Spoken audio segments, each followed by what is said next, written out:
Welcome back to the Ed Show. Flip-flopping is no longer good enough for Mitt Romney, so now he's doing backflips.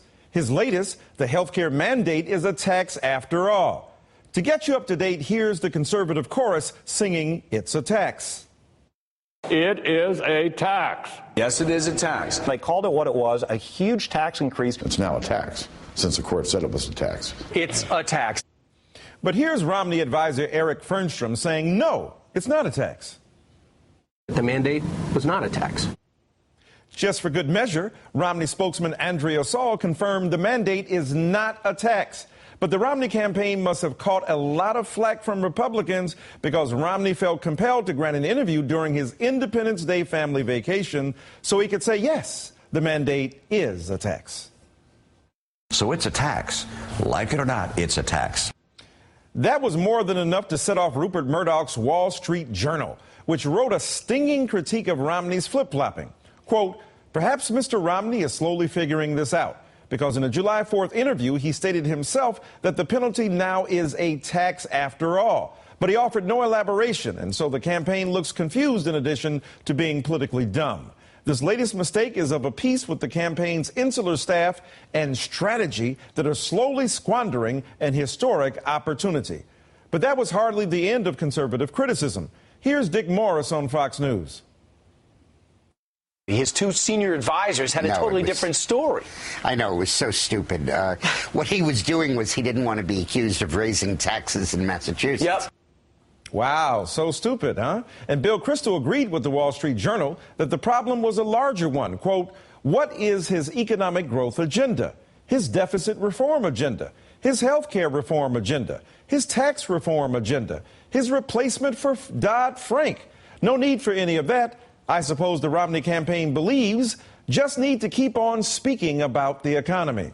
Let's turn to Sam Stein, political reporter for the Huffington Post, who'll put it all in perspective for us. The Romney campaign was clearly at war with itself on the question of whether the mandate is a tax, to say the least. Tell us, Sam, is the war over? I guess so, because when the candidate speaks, he speaks for the entire campaign. The problem wasn't just that they said their belief that it wasn't a tax. It's that they said the governor, Romney, doesn't believe it's a tax. And then the governor had to, of course, do a abrupt interview with CBS News and say, yes, he does think it's a tax. You know, this is all a debate over semantics, obviously, because if you ask anyone who worked on mass care or Obamacare, they will tell you that as a legislative instrument, the mandate in each respective health care law is basically identical. So if it's a tax for one, it's a tax for the other. And I think Romney realized that early on, that he would get hit with this accusation that if it was a tax for Obama, he raised taxes as governor, and he wanted to avoid that. The problem is that the conservative the conservative class wanted to use it as a cudgel over the president, and so he was stuck in a really tough place there. Yeah, the Grover Norquists were looming in the background there. Exactly. So, here's Rick Santorum from a few months ago. It would be probably the worst candidate for us to nominate to go after Barack Obama on gas prices and on government takeover of health care. Heck, he created the blueprint for the government takeover of health care that President Obama followed. Man, this is Yogi Berra, right? This is deja vu all over again. This is really coming back to haunt Romney, isn't it? Yeah, well, Rick Santorum looks very prescient there. And, obviously, is there anyone in the country who would be a worse candidate to run against Obama in health care? Mitt Romney basically godfathered the whole bill. That was his call to reform, and he did it with a liberal Senator Ted Kennedy. And so, yes, Rick Santorum was right then, and he's right now. There's no one else in the Republican Party who has the baggage that Mitt Romney has on this issue. And that's why I think you saw Romney do this interview. He wants to get this swept off the front pages as soon as possible. I don't think the campaign anticipated that there would be conservative blowback to his interview. They probably thought that when he went out there and said it is a tax, that would settle the matter and they move on. Instead, what you see is a lot of conservatives worried about his handling of it from the get-go. They said, well, now he looks like a flip-flopper and he shouldn't have gone, his campaign shouldn't have gone there in the first place. It goes to show you that Mitt Romney is not an adroit campaigner. If you get him on script, if you're talking about the economy, Romney, he's in a good place. If you're talking about anything else, he finds it very difficult to deal with the narrative. Yeah, the Godfather, I suppose. So he's Marlon Brando to, I suppose, Barack Obama's Michael Corleone and Al Pacino. Look how they massacred Better than Sonny, probably. Sonny, right. Just don't be Fredo. No, no one wants to be Fredo. I can do things too, you know. I know things too. Look, Romney was asked if his Massachusetts health care mandate was also a tax. Let's listen to what he said. Actually, the Chief Justice, in his opinion, made it very clear that at the state level, states have the power to put in place mandates. They don't need to require them to be called taxes in order for them to be constitutional. And as a result, Massachusetts mandate, was a penalty, was described that way by the legislature and by me, and so it stays as it was.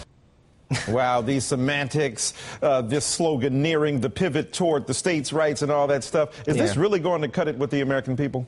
No, because, again, it's semantics, and, again, the people who crafted both bills say they're virtually identical. And, you know, the Huffington Post, Alex Becker, for instance, tonight searched the official Massachusetts government homepages from the time when Romney was governor.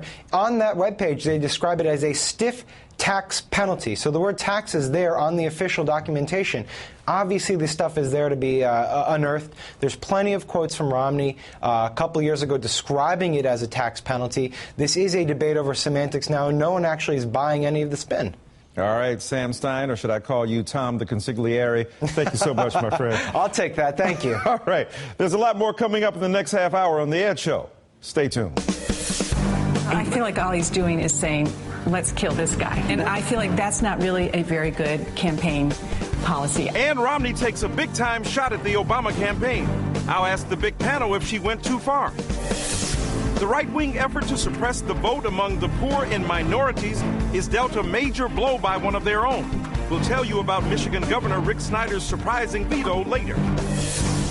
And Chris Rock tweets, the right-wing freaks, and now Herman Cain is trying to teach us all about slavery. I think it was Chris Rock who made fun of the fact, well, it might be Independence Day, but the slaves weren't free then. But look at it this way. If America had not become independent, slaves might still be slaves.